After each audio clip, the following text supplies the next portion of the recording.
Hare Krishna, everybody. I welcome you all for the 5th day of our DYS course.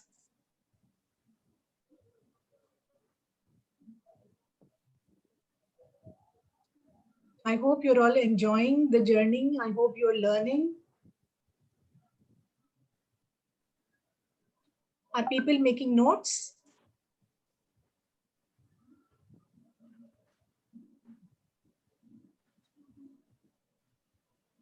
Yeah, they're saying yes. Somebody's raised her hand, Varsha. You can check with her. Yeah, she has her hand up. Why? Ramakrishna also says. Ramakrishna also. He says PPT hasn't been sent to us yet. I was too stuck up with so many things. I haven't been able to get time either to. Actually, I need to convert it into PDF. Because sometimes one wrong press of button and they can delete something. So I thought I'll convert it into PDF and I'll then send it. What is he saying? As a PPT, maybe I can do it as a PDF and send it to you. Okay, great. Okay, fine. And also just ask him there. I put a lot of comments when I'm speaking. They don't need the comments because that's an extra portion I'm giving them. Do they need that also? Because or just the PPT is enough?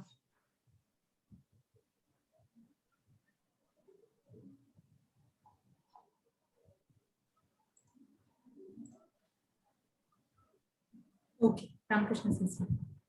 What is he saying? He says he can do that. He says he will remove all the comments and only the slides he will be able to save PDF. Because with comments, it will be too much of material to read actually. Yeah.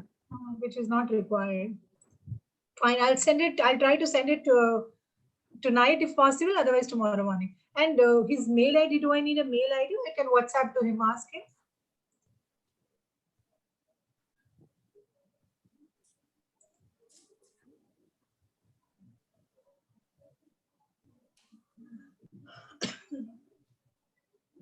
Nita?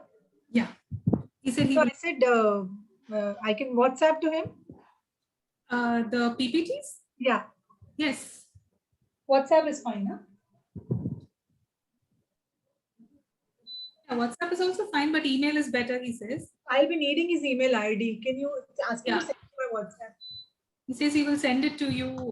He will send his email ID to your WhatsApp. Yeah. Okay, thanks. So we're beginning. Welcome everybody for our 5th day of DYS course. So let's start with a new fresh topic for today. Again, it's a very interesting topic and many of you are looking for answers. And I'm sure at the end of this session, you will get answer to many of these questions. So we begin here.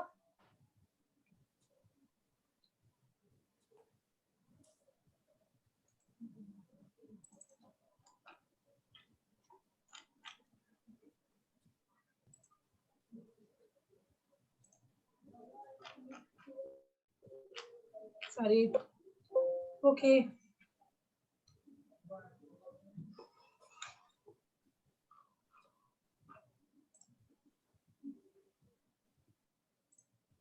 So that's our topic for today. If God is one, then why there are so many religions?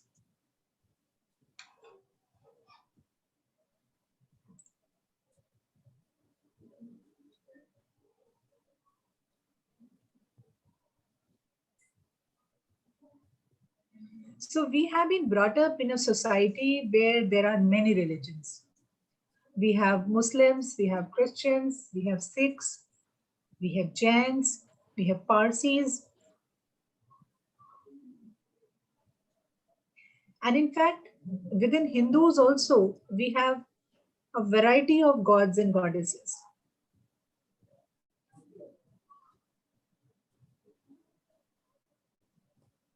So what exactly is the meaning of religion?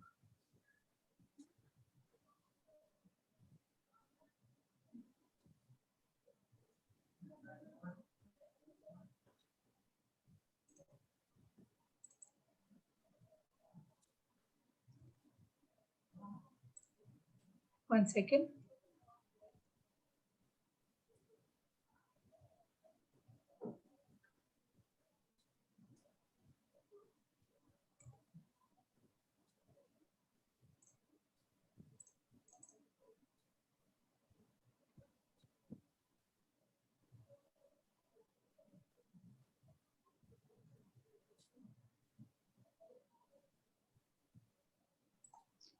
So we get the meaning of religion from our scriptures, and it actually means obedience to the law of God.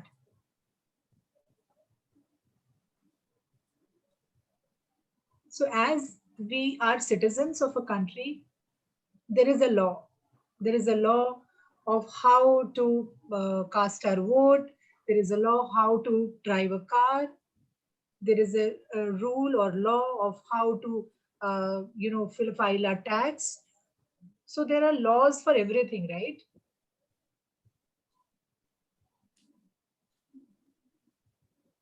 So when it comes to religion, religion means obedience to the law of God. So how we are obedient to the law of the government? When government says that there is a lockdown period and we have to obey that lockdown period in Corona.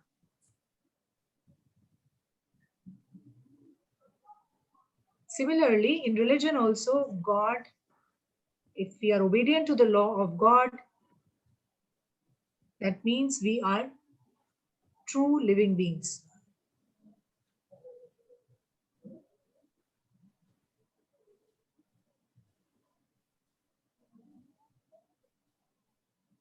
But why should I be obedient to the law of God?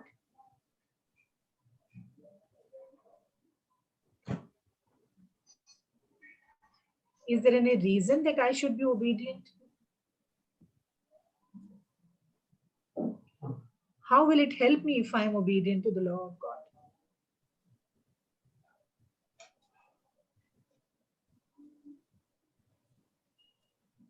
So that the reason is that so that we can develop our love for God.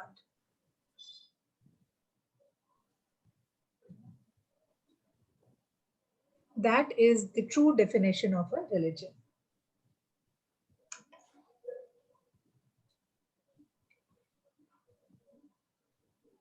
So let us today find out why there are so many religions and why God is one.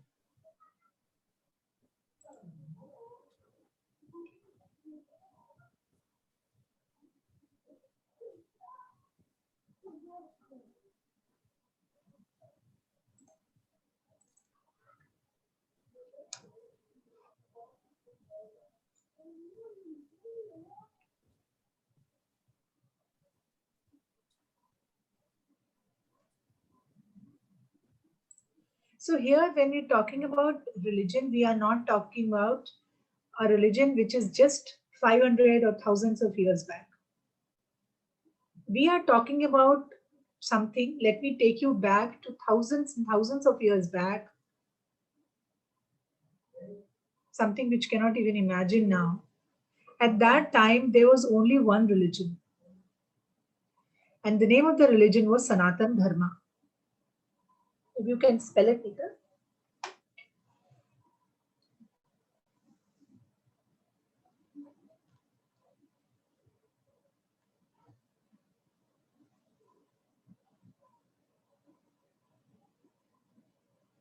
So as the laws of our country are made by the president or the ruler,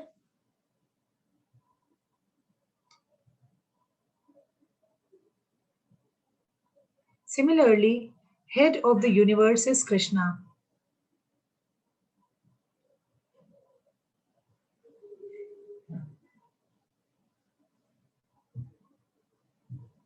And he made the laws and religion known as Sanatana Dharma.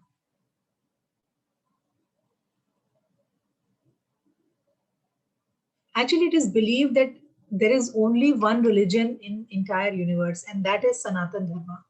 It is the oldest religion established by Lord Krishna himself.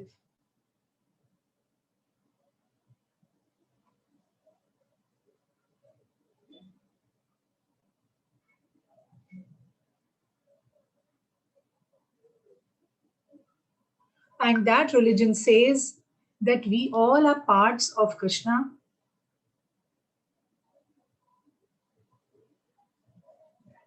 And our natural duty, our natural function is to love him, to understand him, to worship him.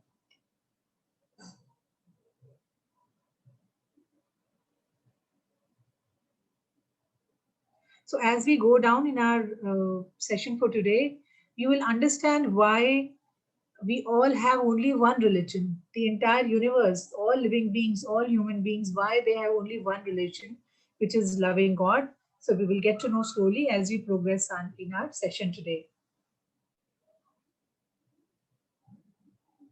Now, let us also understand that religion can be changed in the sense that if today I am a Hindu and I don't want to be Hindu, I want to become a Christian, I can do that. If a Christian wants to become a Muslim or a Muslims want to become a Hindu, you can do that. No issues in that. But the Sanatan Dharma, Sanatan actually means eternal, which has been there eternally. So the Sanatan Dharma is something which is same for all human beings across the globe, across the world, across the universe. And that is that we are parts of the Lord and that our duty is only to serve Him. That nobody can change. That is eternal for all of us.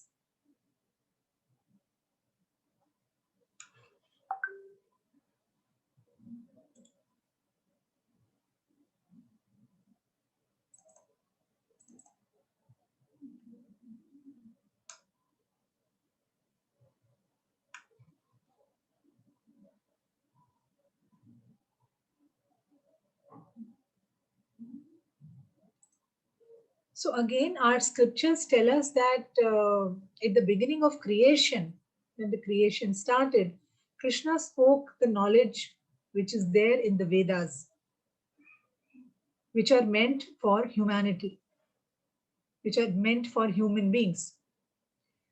And the Vedas reveals the true nature of material and spiritual world. Now you may ask, what is this material and spiritual world? The place where we are living,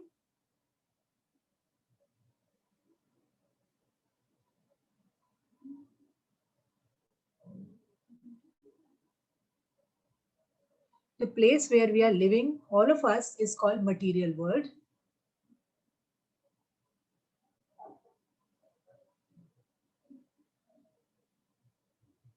And a place where Krishna lives, it is called spiritual world.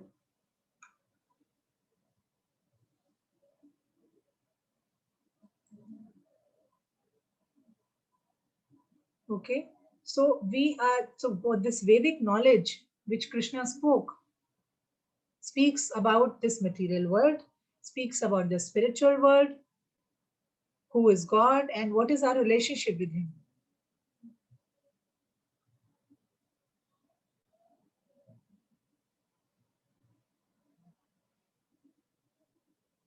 Now this knowledge was given,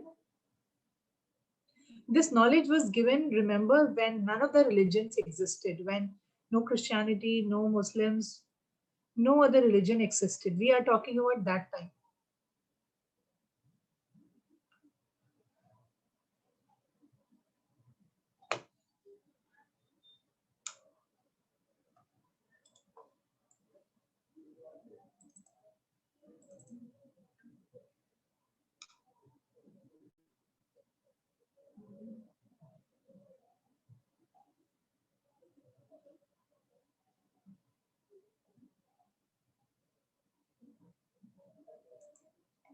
Now, what happened that Krishna gave this knowledge, say, millions of years ago, but with passage of time, this knowledge got lost or it got changed because Krishna came and he spoke, and he also came in different incarnations.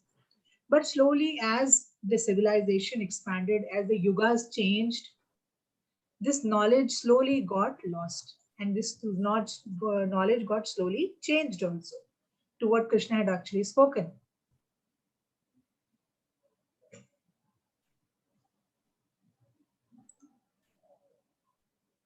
So, in order to establish this Sanatana Dharma again, Krishna renews his teachings. And how does he do that? Either he comes himself or he sends his representatives.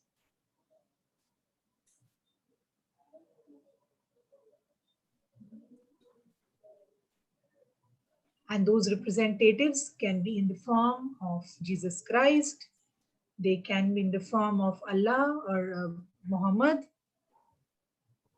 they can be in the form of Guru Nanak.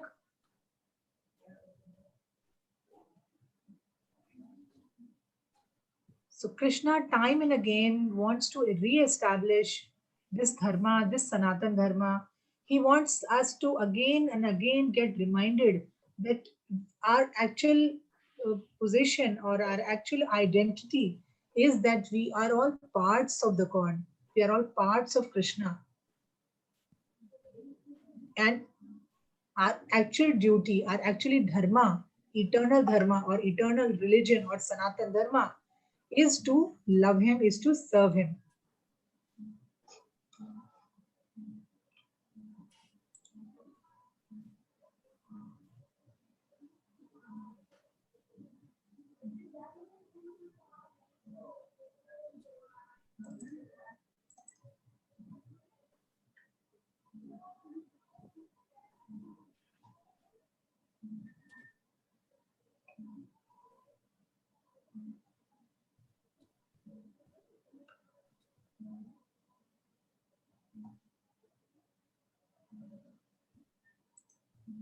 So, okay, fine. We understand that Krishna does wants to establish Sanatana Dharma, and he again and again wants to remind us that what is our position. But why this different kind of religion? As you might be wondering, why it has got divided into Christianity, why it has got divided into being Muslims or Sikhism, why this kind of division has taken place. So, for that, we need to understand that suppose Sanatana Dharma is something like a PhD level course.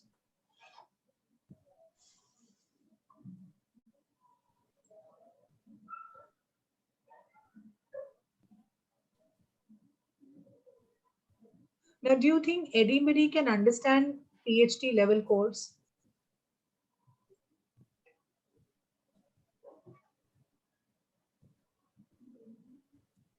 For example, I have just finished my studies till class 10. I have a friend who could be just completed 12th standard. Or maybe I have people around me who are graduates or maybe who are not even educated at all.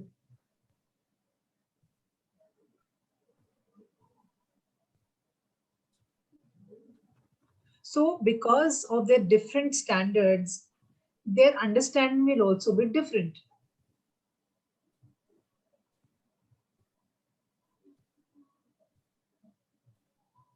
So in order to make them understand this knowledge,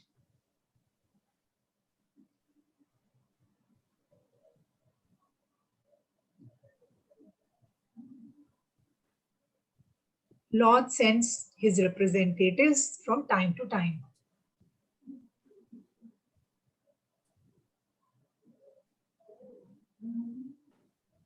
So we'll understand it as I'll keep giving you more examples. So this happens according to the time, according to the circumstances, and according to the understanding level of the people who are present at that time.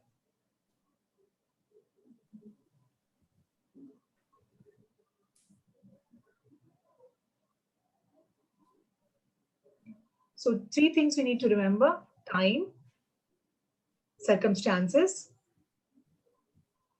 and understanding level of the people. Three things, please remember: time, circumstances, and understanding level.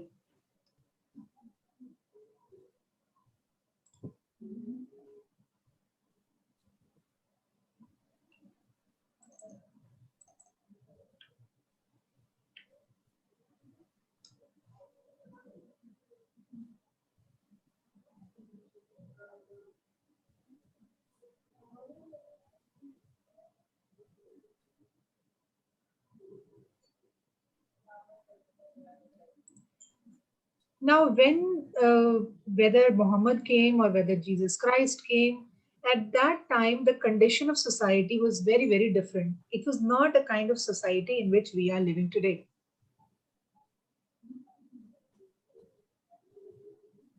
killing of each other, killing of your own personal relations was very normal thing.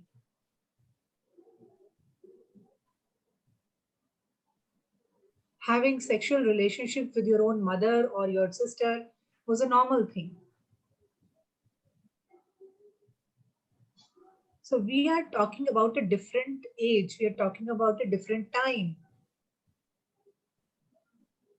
And in those times, remember the three things. So in those times, can you tell somebody about Sanatana Dharma that God is supreme and you have to love God? So here we have a kind of people whose mental level is so low that they cannot even understand a very basic human level. In those mental conditions, can you teach somebody about Sanatana Dharma? Can you teach somebody philosophy of religion?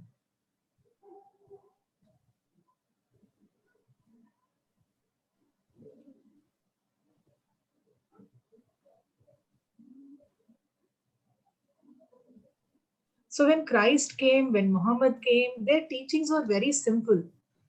They spoke about charity, they spoke about devotion, they spoke about sacrifice or penance. And their teachings were very simple so that it can reach out to local audience so that they could understand.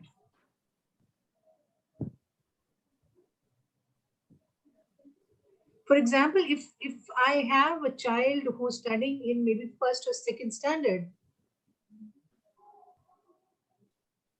if I give him the syllabus of 12th standard, can that child understand?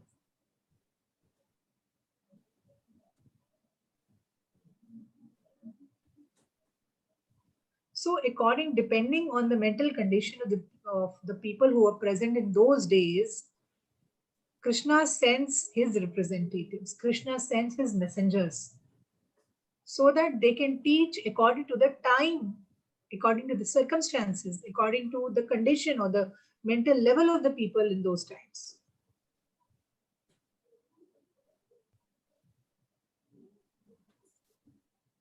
So when Jesus and Muhammad came, people used to be very, very engrossed in satisfying their senses. What do you mean by satisfying their senses? Is they can eat anything. Any animal can be killed and they can eat it. They can have a sexual relationship with their mothers or daughters. Tita, I think your video is frozen. Is it? Fine. Fine. Ah. So in those days, they can eat any and everything, whatever they can lay their hands on. They can, for power, for money, for greed, they can kill anybody. For they can even have the extent of going and having sexual relationship with their own relatives. So what does the Quran says? That you should not have sex with your mother and sister.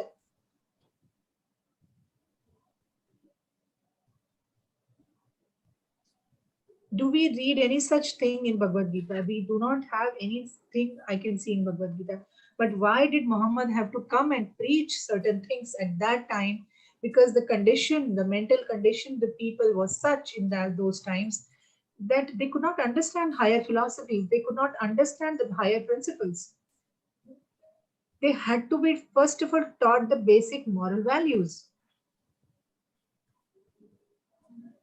What did Christ come and say? Thou shall not kill. You will not kill. Why? Because people were randomly killing and eating and anything and everything. So to establish peace, to establish harmony, and some level of moral values, Lord had to send his representatives. Lord had to send his messengers.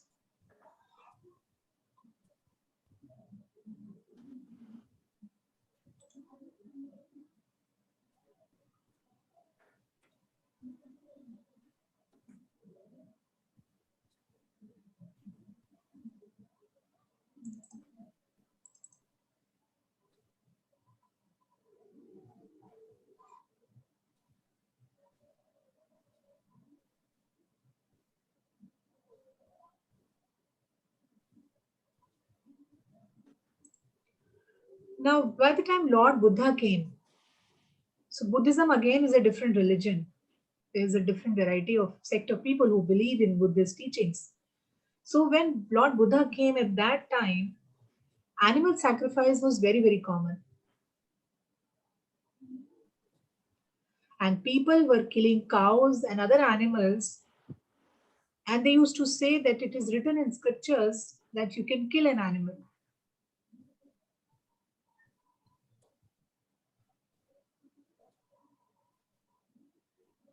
Now, in scriptures also, there is a certain condition that yes, animal can be sacrificed. But that sacrifice is not for my taste. The yagyas, the sacrifices used to happen. There was a time when animals were sacrificed, but then animals were sacrificed, and immediately in the next birth, straight away they would get a human form. That was the arrangement of the Lord. But now, when Lord Buddha came, what had started happening that people had randomly, had mercilessly started killing animal on giving a reason that it is written in scriptures. So, basically, misuse of Vedic knowledge, misuse of scriptures was happening.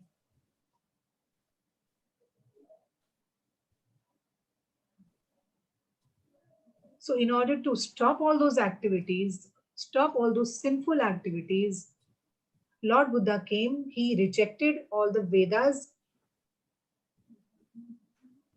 Although Veda is given by Lord Krishna himself, and Lord Buddha is the incarnation of Krishna only.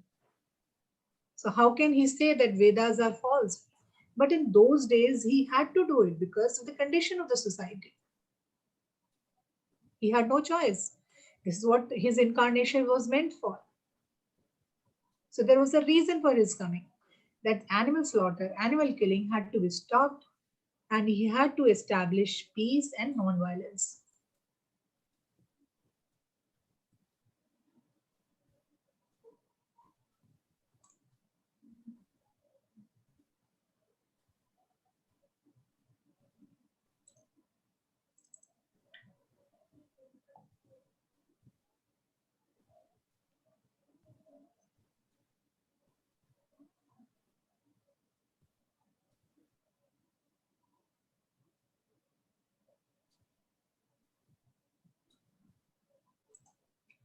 So, what is in Islam? What does Muhammad say?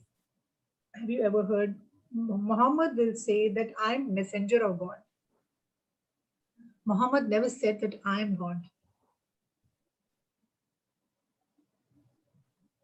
Similarly, what did Jesus Christ say? Jesus Christ said that he is Son of God. He also never said that he is God himself.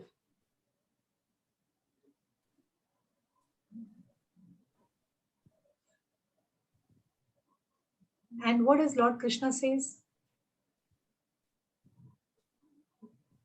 In Bhagavad Gita chapter 9, verse 17, Krishna says, I am the father of this universe. I am the father of this universe. I am the mother, the support, and I am also the grandfather of this universe.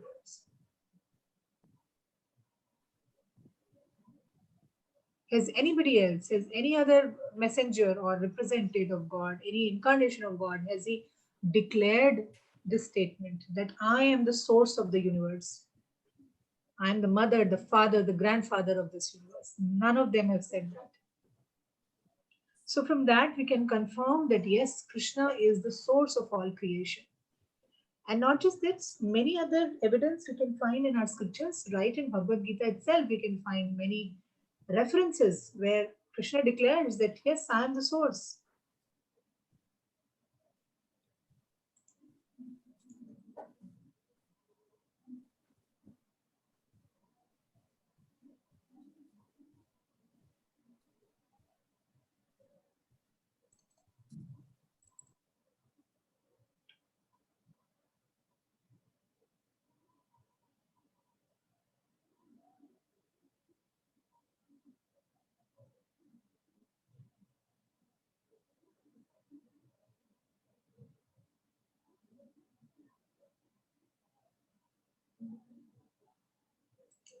Now, this is what I had to say about the representatives or the different messengers or different religious groups.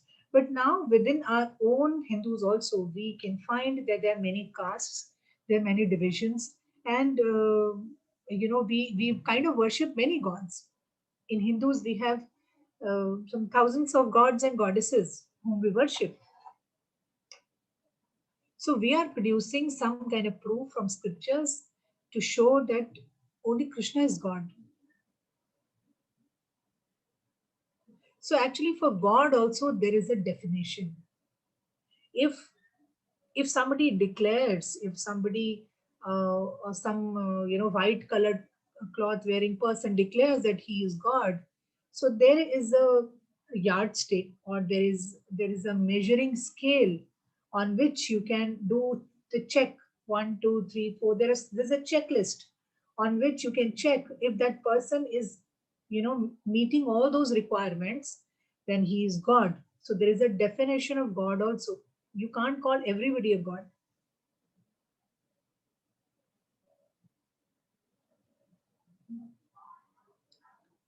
So when we progress, not in this session, but maybe in future sessions, there is a huge list, uh, and that list is completely met by Krishna. He meets all those requirements which tell us that yes, he is the Supreme Lord, he is the source of everything, he is God. So for the timing, I'll give you 3 references on this slide, which I just shared. So Krishna says in Bhagavad Gita, chapter 9, 9.24,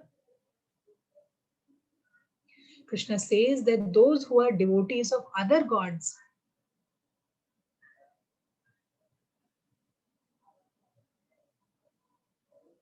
and who worship them with faith,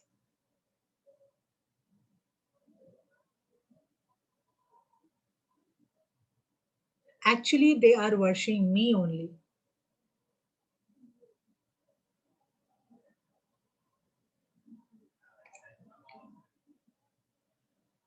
This is what Lord himself said in Bhagavad Gita. Moving on. Now I'll tell you the statement which is given by Lord Brahma. You can just type Brahma Samhita, Nita, type, or you can just sign Brahma Samhita. Sammita, Samhita, Samhita, Samhita.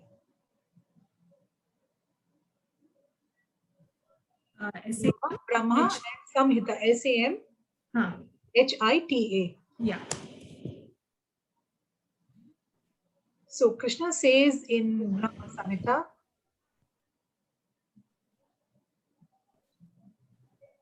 so actually Brahma is the first person who was created by Lord Krishna.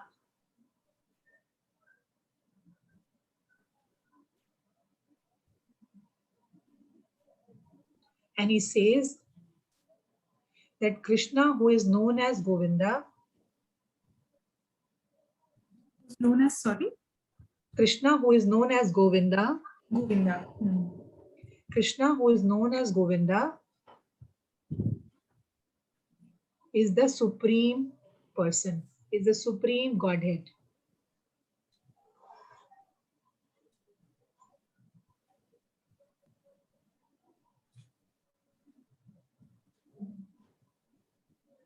And then Lord Shiva says in Gita Mahatmya, just type Mahatmya, Anita, Maha, Gita Mahatmya, Mahatmya.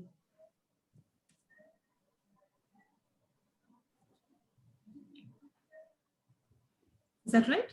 Yes, that's right. So Lord Shiva says in Gita Mahatmya, there is only one God, Krishna, the son of Devaki.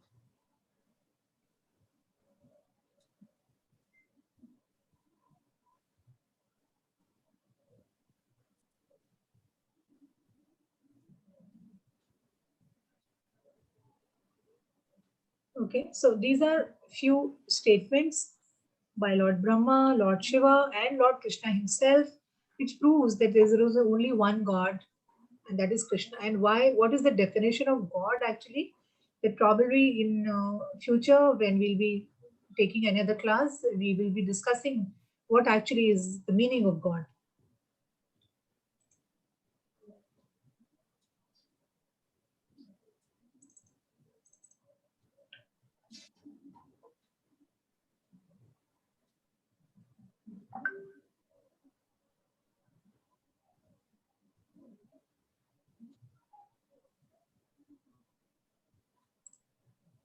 So different messengers of God came, and they also wrote different scriptures like Quran, and we have a Bible in different languages, in different times, in different circumstances, in different places.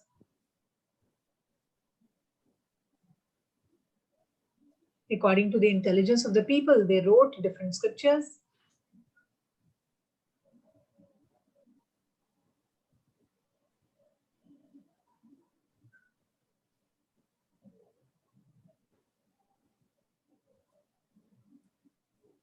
So, in this way, the Vedas or the Bible and Quran and other religious scriptures were made available for the benefit of mankind.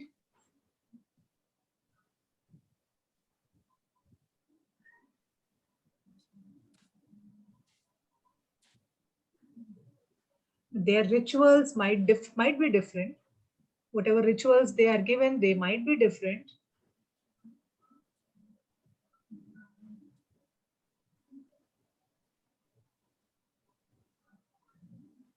but the essence is all the same, and that is the love of God. In fact, every messenger of God who came, whether it was Jesus Christ, whether it was Muhammad, they came to this material world to remind us that we should always remember God, serve God, and love God. So that is the basic purpose they came for.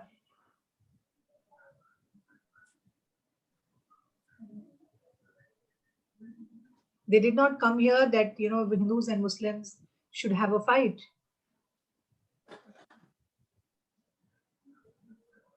They came to teach love. They came to spread love. They came to spread peace.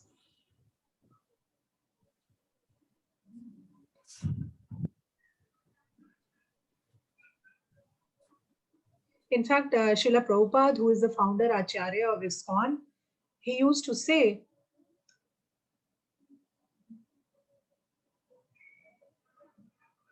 he never used to say that in ISKCON we are converting people.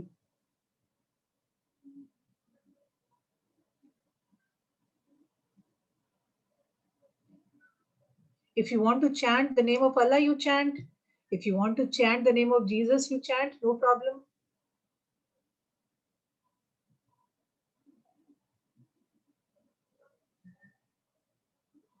But first try to understand what your scripture says, what your God or what your messenger of God said. You don't even know what the scriptures are saying. You are simply fighting on the name of religion.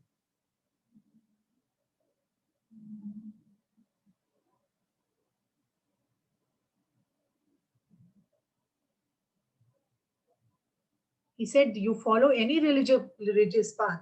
Only thing you have to remember is how to love God, how to serve God. That should be the basic aim. And that is what ISKCON is doing. That is what we are here preaching today to all of you, that our main purpose of this human life is not to waste, it is only to realize that we are all servants, we are all part of God, and our only purpose is to serve Him, to love Him, to understand Him. As Krishna says that I am the father, I am the mother, I am the grandfather. So we have to look at Him in that perspective, and we have to serve Him as a child. How we look after our parents, similarly we have to see Krishna as our father and serve Him.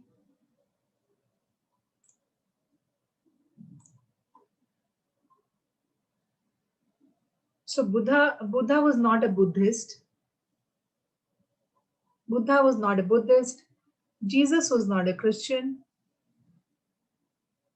Muhammad was not a Muslim. They were teachers.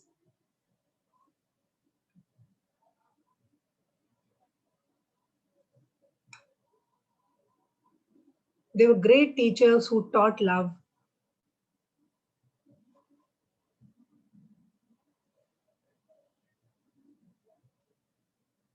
And love was their only religion.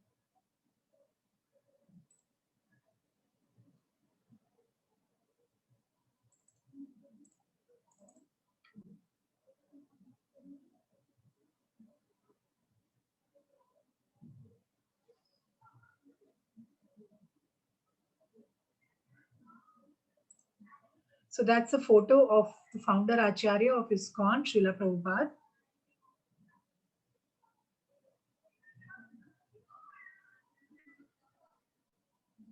And regarding religion, he said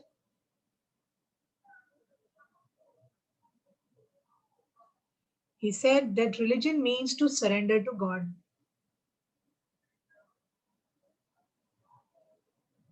It doesn't matter what religion you belong to.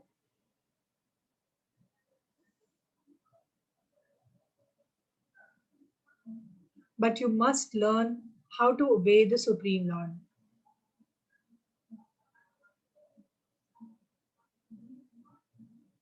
Religion does not mean that you say, I am Christian, I am Hindu, I am Muslim, I am a Buddhist.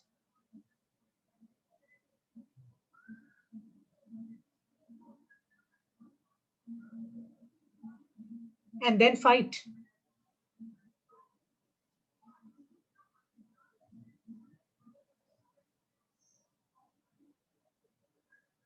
Religion means how to love God.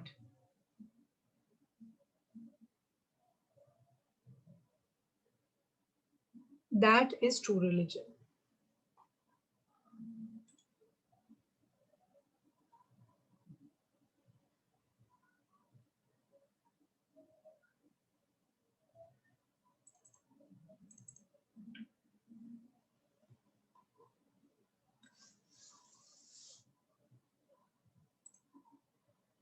Thank you so much. Hare Krishna.